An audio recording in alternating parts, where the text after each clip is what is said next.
Hello dear student, आप लोग कैसे हैं। मैं उम्मीद करता हूं आप स्वस्थ और मस्त होंगे। हमने जो है पिछले वीडियो में जो है गढ़ चिन्ह पर क्या है इस पर चर्चा की थी। हमारा आज का विषय है गढ़ चिन्हवाद या टोटिज्म। इस विषय पर हम आज चर्चा करेंगे समाजशास्त्र शब्दावली सीरीज में। यदि आपने उस वीडियो को नहीं देखा है तो मैंने उस वीडियो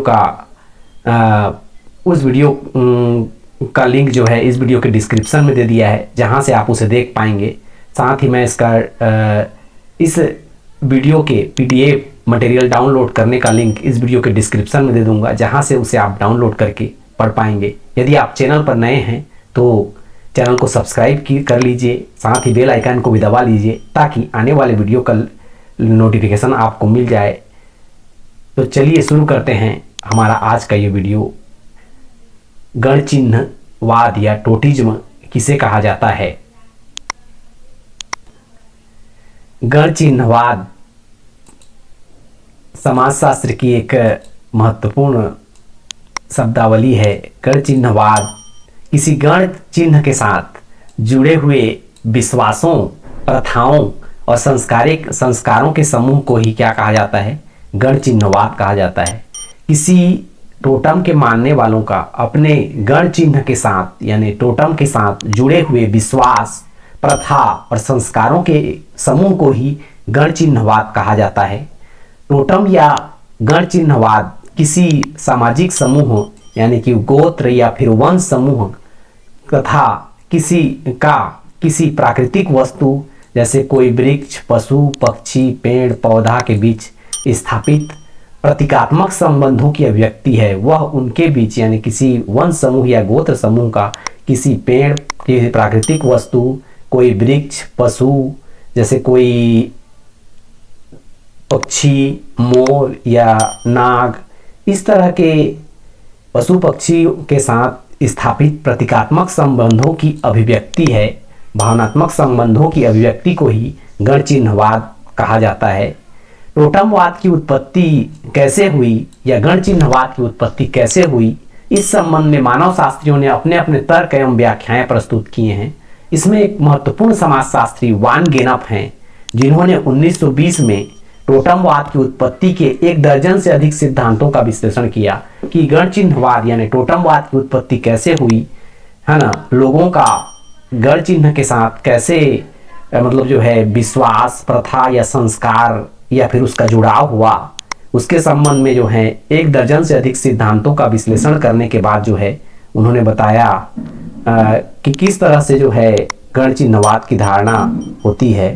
तो J.F. मैकलिन ने टोटमवाद को आत्मावाद का अवशेष बताया। J.F. मैकलिन एक समाजशास्त्री हैं, उन्होंने जो है टोटमवाद को जो है आत्मावाद का अवशेष बताया। आत्मावाद की अवधारणा जो प्राचीन समय में प्रचलित थी, आत्मावाद में ये माना जाता है कि प्रत्येक वस्तु में, जीवित या निर्जीव वस्तु में आत्मा होती है, ऐसा विश्वास माना जाता था। उसी विश्वास ने जो का अवशेष के रूप में जो है टोटमवाद आया, ऐसा जो है इसने बताया। J.F. मैकलिन ने जो है ऐसा बताया। अगला विलियम रॉबर्ट स्मिथ के अनुसार यदि देखें, टोटम की उपस्थिति यह बताती है कि व्यक्ति टोटम से कुछ लाभ होने की आशा रखते हैं। किसी भी जनजाति, जाति या गोत्र समूह या वंश समूह में टोटम की उपस्थिति के बारे में विलियम रॉबर्टसन स्मिथ का कहना है कि ये लोग टोटम को इसलिए मानते थे क्योंकि व्यक्ति जो है टोटम से कुछ लाभ होने की आशा रखते थे, उसके प्रति नतमस्तक इसलिए थे, उसे श्रद्धा इसलिए रखते थे, उसके साथ इसलिए जुड़े हुए थे क्योंकि उससे उन्हें कुछ न कुछ लाभ हो सकता था। एक समाजशास्त्री फ्रेजर हैं, उन्होंने इसे प्रजनन की धारणा से जोड़ते हुए कहा। टोटमवाद को उन्होंने जो है प्रजनन की धारणा से जोड़ते हुए कहा, टोटमवाद वहां पाया गया जहां जंगली लोगों में गर्भधारण में पुरुषों की भूमिका के विषय में कोई जानकारी नहीं थी, जहां जंगली लोग ये महिलाओं को ये नहीं पता था कि गर्भधारण करने में पुरुष की भूमिका होती है, इसकी जानकारी नहीं थी। उन्होंने ऑस्ट्रेलिया की अरुंटा जनजाति का उदाहरण देते हुए बताया कि वहां की स्त्रियां जो हैं टोटम को ही गर्भधारण के लिए उत्तरदायी मानती थी। इस तरह से जो है टोटमवाद के बारे में फ्रेजर ने कहा। फ्रेजर ने बताया कि इस तरह से महिलाओं को, अरुणता जनजाति की महिलाओं को, स्त्रियों को गर्भ धारण के बारे में पुरुषों की भूमिका का ज्ञान न होने के कारण वो लोग क्या करते थे, गर्भ धारण के लिए टोटम को ही उत्तरदायी मानते थे और उसके प्रति श्रद्धा रखते थे।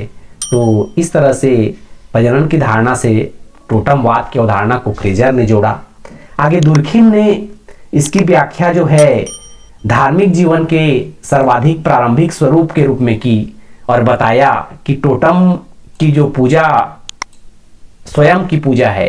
उन्होंने कहा कि टोटम की पूजा जो है स्वयं की पूजा है, अर्थात एक गोत्र के व्यक्तियों के द्वारा अपनी पूजा करना है। तो दुर्खिम ने इसे धार्मिक जीवन के से जोड़ा और धर्म की उत्पत्ति के लिए जो है टोटम को जवाबदार माना और एक गोत्र के व्यक्तियों के द्वारा अपनी पूजा करना ही टोटम की पूजा करना है, ऐसा उन्होंने बताया।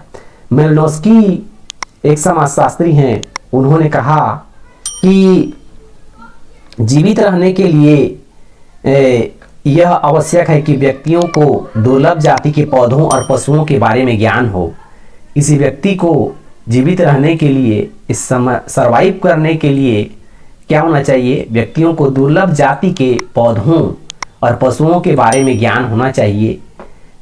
इसके लिए लोग क्या करते थे, उस टोटम से अपना संबंध रखते थे, उस दुर्लभ पशु पक्षी पेड़ पौधों से अपना संबंध रखते थे। ऐसा उन्होंने कहा कि जीवन जीने के लिए जो है दुर्लभ जाति के पौधे पशु पक्षियों के बारे में ज्ञान होना चाहिए, जरूरी होता है। इसलिए जो है टोटम की अवधारणा या टोटम गण चिन्हवाद की अवधारणा या इन पशु पक्षियों से हमारा जुड़ाव होगा, ऐसा उन्होंने कहा। हॉकिंस ने जो है टोटमवाद की उत्पत्ति के लिए आर्थिक कारणों को उत्तरदायी माना। उन्होंने कहा कि आर्थिक कारणों की वजह से टोटम की उत्पत्ति हुई। उनके अनुसार पशु पक्षी और वनस्पतियों के प्रति आदर भाव उत्पन्न होने का मुख्य कारण, यानी जो गण चिन्ह होता था, पशु होता था, पक्षी होता था, वनस्पति होता था, उसके प्रति आदर या श्रद्धा उत्पन्न होने का मुख्य कारण क्या था, आदिवासियों की भोजन संबंधी आवश्यकता की पूर्ति करना रहा होगा। क्योंकि उनकी भोजन संबंधी आवश्यकताएं जो हैं उनसे पूरी होती रहीं। आर्थिक कारणों के वजह से जो है लोगों ने टोटम को माना होगा, ऐसा उन्होंने कहा। और हॉकिंस ने टोटमवाद की उत्पत्ति के लिए आर्थिक कारणों को उत्तरदायी माना। इसके अलावा मेयर फोर्टस ने जो है मानव प्राणी और पशुओं के बीच के संबंधों को जीवित व्यक्तियों और उसके पूर्वजों के साथ संबंधों के रूप में देखा। मेयर फोर्टस एक समाजशास्त्री हैं, उन्होंने जो है मानव प्राणी और पशुओं के बीच संबंधों को जीवित व्यक्तियों और साथ ही साथ उसके पूर्वजों के साथ संबंधों के रूप, जीवित व्यक्ति और उसके पूर्वजों के साथ संबंध के रूप में जो है देखा। एक जीवित व्यक्ति का मानव प्राणी और पशु के बीच का जो संबंध है वो क्या है, एक जीवित व्यक्ति और उसके पूर्वज के बीच के संबंध है। ऐसा कहकर जो है वो कहने लगे कि लोग गण चिन्हवाद पर विश्वास करते थे या गण चिन्ह की धारणा को मानते थे।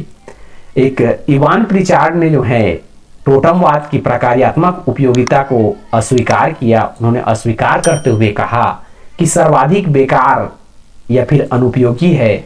पशु भी कभी संस्कारों का केंद्र हो सकता है क्या? मानव प्राणी और पशुओं के संबंध जो हैं लाक्षणिक हो सकते हैं। मानव प्राणी और पशु के संबंध सिर्फ लाक्षणिक हो सकते हैं, ऐसा नहीं हो सकता है। ये टोटमवाद की उपयोगिता को अस्वीकार करते हैं प्रिचार्ड।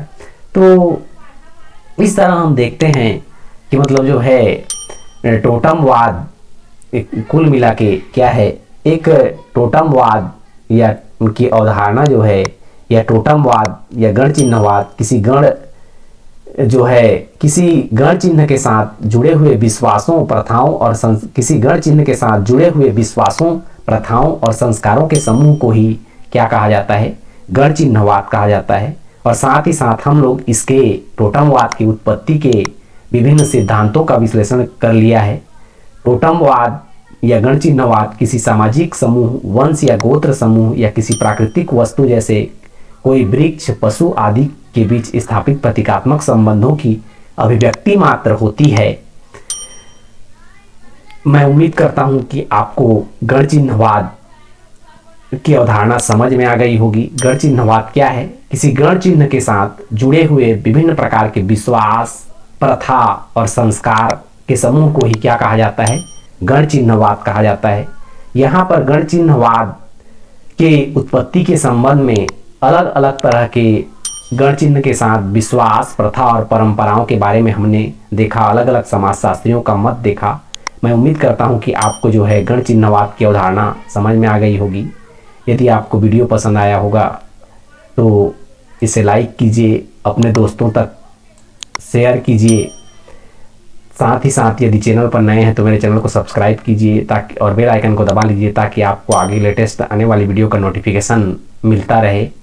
फिर मिलेंगे नए वीडियो में, तब तक स्वस्थ रहें, मस्त रहें, आगे बढ़ते रहें। जय हिंद, जय भारत, जय छत्तीसगढ़। साथ ही साथ मैं आप लोगों से एक अपील करना चाहूँगा कि हम इस धरा पर जो बेशकीमती चीज़ हवा, जल, इसका उपयोग कर रहे हैं, निरंतर इनकी हानि होती जा रही है। यदि आप अपने जीवन काल में 10-20 भी वृक्ष लगा लें तो ये हमारे लिए बहुत उपयोगी होगा। हम ये कह सकते हैं कि हम हमारे हिस्से का ऑक्सीजन ले रहे हैं, तो ये ज़रूर करें, कम से कम एक पेड़ लगाएं। मेरी ये आपसे अपील है और इस वीडियो को अपना प्यार दें। आपका प्यार